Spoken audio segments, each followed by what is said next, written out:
On peut donc en arriver, on va dire, à 3 types d'exercices sur lesquels on utiliserait les simplifications de fractions. Premier type d'exercice pour lequel on utiliserait les simplifications de fractions, on imagine que je parte de cette fraction,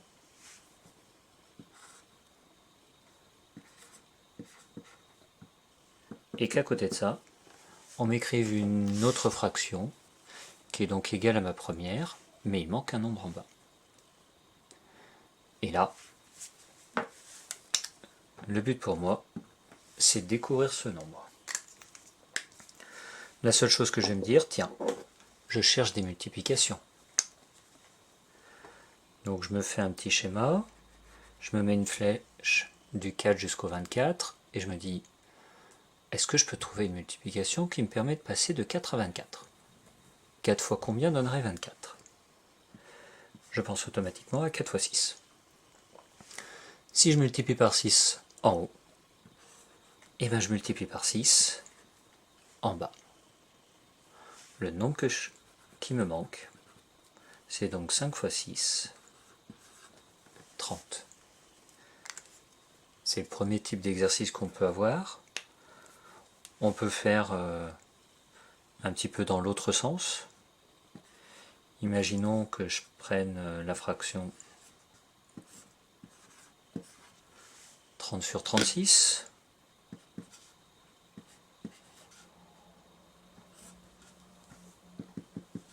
Et que j'ai ça.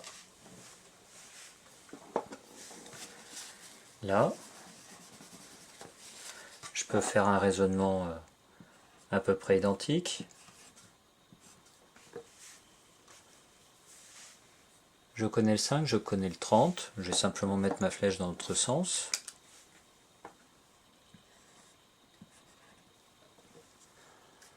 Pour passer de 5 à 30, quelle multiplication je peux trouver? Je me dis tout simplement 5 fois 6, 30. Ce qui fait que si je multiplie par 6 en haut, je fais ma flèche dans le même sens, je multiplie par 6 en bas. Et là, je peux trouver facilement le nombre qui me manque, c'est-à-dire qu'est-ce qui, multiplié par 6, donne 36.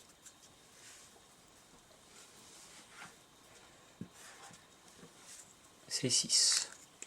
6 fois 6, 36.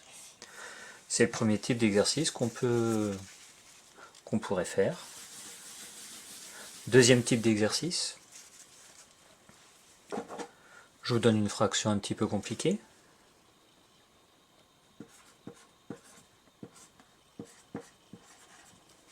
Volontairement avec des grands nombres. Et l'idée, ça serait d'obtenir la fraction la plus simple qui corresponde, c'est-à-dire celle qui a les plus petits nombres possibles. Et là, toujours le même principe, je cherche des multiplications pour trouver le nombre qui irait en haut, le nombre qui irait en bas dans ma fraction simplifiée. Vu que je devrais avoir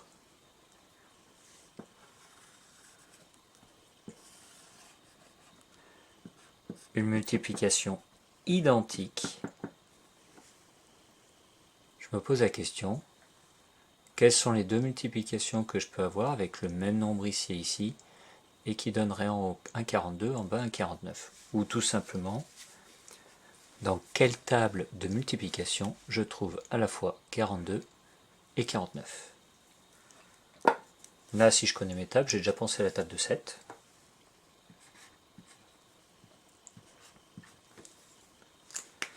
Et au final, mes deux points d'interrogation, je les connais. Qu'est-ce qui multiplié par 7 donne 49? C'est 7. Qu'est-ce qui multiplié par 7 donne 42? C'est 6. La fraction simplifiée, c'est 6 septièmes. La seule chose qu'on va faire, c'est que nous, si on veut présenter correctement mathématiquement, je ne veux pas avoir ces flèches, je vais avoir une explication qui apparaisse au milieu. Et pour ça, je vais mettre un grand trait de fraction. Et sur ce grand trait de fraction, je vais faire apparaître les multiplications auxquelles je pense. Le 42, c'est tout simplement un 7 fois 6. Le 49, c'est tout simplement un 7 fois 7.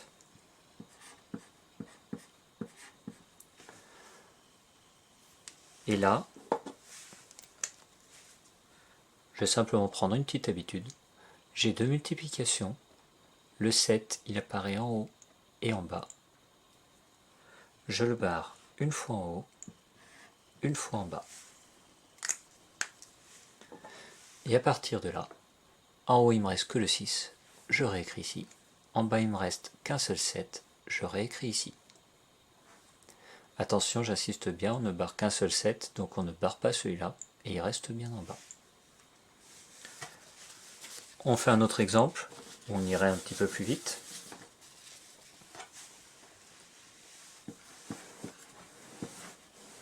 Des nombres encore plus gros. 72 sur 81. Là, je réfléchis, je pense à ma table de 9. 72 et 80 sont tous les deux dans la table de 9. Je trace un grand trait de fraction. Je me dis 72, c'est 9 fois 8. 81, c'est 9 fois 9. Je barre un 9 en haut, un 9 en bas. Et là, je n'ai plus rien à faire à part recopier. En haut, il me reste 8. En bas, il me reste 9. Là, j'ai simplifié.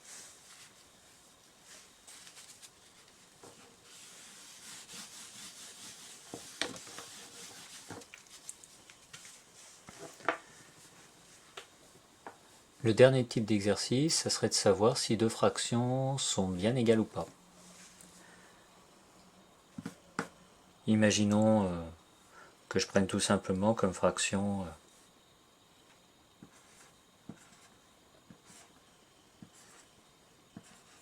55 sur 63. Est-ce que cette fraction-là peut être égale à la fraction 6 sur 9?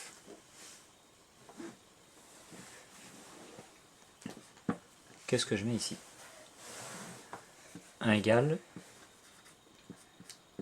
ou 1 égale barré. Là, pour procéder, soit je me dis, bah tiens, je vais essayer de simplifier ça, soit je vais modifier ça pour que ça se ressemble. Ici, c'est beaucoup plus simple de partir de cette fraction-là et de me dire, je prends mon 6 neuvième et je vais complexifier un petit peu cette fraction pour essayer de faire en sorte qu'elle ressemble à l'autre. Là, je vais me fixer sur, par exemple, le nombre du bas, qui est bien pratique. Est-ce que je peux transformer un 9 en 63? Là, je pense automatiquement à ma table de 7, puisque 9 fois 7, ça donne 63. Je vais donc multiplier mon 9 en bas par 7. Et si je multiplie le 9 par 7 en bas, je multiplie également le 6